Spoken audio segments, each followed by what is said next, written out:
পানীয় জল অপচয়, ঘুমিয়ে কি প্রশাসন? রাস্তা ফুঁড়ে বকবক করে বার হচ্ছে জল, ভাঙছে পিচ পাকা রাস্তার উপরিতল, প্লাবিত হচ্ছে গোটা এলাকা। প্রতিদিন অপচয় হচ্ছে রাশি রাশি পানীয় জল, যা দেখে নির্বিকার স্থানীয় প্রশাসন। আমিনপুর চুবড়িঝাড়া সংলগ্ন পাকা রাস্তার মাসের পর মাস এমনই দৃশ্য দেখে হতবাক দেগঙ্গার ভাস্ক্রিয়া স্টেশনের পথে নিত্য চলাচল মানুষজন। ভাঙা রাস্তায় প্রায় ঘটছে দুর্ঘটনা, অথচ সব জেনেও স্থানীয় সমাধানে এগিয়ে এলো না কেউ। বেহাল ভাঙা রাস্তার উপর দিয়ে ঝুঁকি নিয়ে ছুটছে ছোট বড় গাড়ি। গরমকালে শুষ্ক অসময়ে জমা কাদা জলে অতুষ্ট স্থানীয় গ্রামবাসী, পাশাপাশি পথ চলতি মানুষজন। তীব্র গরমে পানীয় জলের চাহিদা যখন বাড়ছে, ঠিক তখন এভাবেই গ্যালন গ্যালন পানীয় জল অপচয় রোধে স্থানীয় প্রশাসনের কাছে ঠিক কী আবেদন রাখছেন গ্রামবাসী, পাশাপাশি দুর্ভোগ নিয়ে কি জানাচ্ছে সবটাই শুনুন। কি জল কোনো মতেই বন্ধ করা যাচ্ছে না এখানে। আজ আমরা ঘুরছে গাড়ি দেখা যাচ্ছে, ঘুরে দিয়ে চলে যাচ্ছে, আবার দেখা যাচ্ছে জল বেরোচ্ছে এখানে। আমরা সবাই জলের বিশাল কষ্ট পাচ্ছি।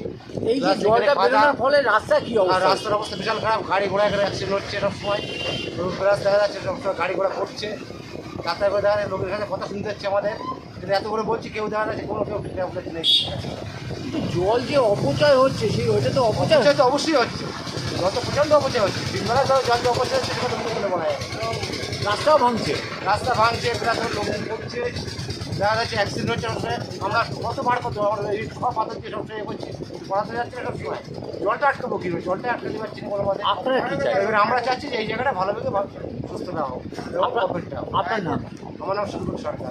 এখানে পিএইচি দায়িত্বে যিনি আছে ওনাকে এর আগে অনেকবার জানানো হয়েছে, আমরা সাধারণ মানুষ অনেকবার জানিয়েছি, কিন্তু ওনার সেইভাবে তেমন কোনো প্রতিক্রিয়া দেখা হয়নি বা দেখা যায়নি এখনও অবধি। এর আগেও অনেকবার, এই রিসেন্টলি একটা বাচ্চা মেয়ে এখানে পড়ে যে ভীষণভাবে আহত হয়েছিলেন, তাকে নিয়ে আবার সঙ্গে করে হসপিটালে যাওয়া হয়েছিল। বারবার জানানো হয়েছে এখানে জলটা আগে বন্ধ না করা পর্যন্ত, জলটা এখানে বন্ধ না করা অবধি এখানে কোনো কিছু করা সম্ভব হচ্ছে না। বারবার জানানো সত্ত্বেও পেয়েছি কোনো রকমভাবে এখানে এই ব্যাপারে কোনো ভ্রুক্ষেপ দিচ্ছে না।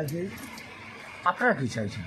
আমরা চাইছি যথাসম্ভব যত তাড়াতাড়ি সম্ভব এই জায়গাটা পরিষ্কার করা হোক, এবং পিএইচির লোকেদেরকে বলছি পার্সোনালি যে ওনাদের এই পাইপের ব্যবস্থাটা, এখানে যে পাইপ লিকেজ হচ্ছে বারবার, সেই লিকেজটাকে বন্ধ করা হোক, আপনার রাস্তাটাকে রিপেয়ারিং করা হোক। আপনার নাম?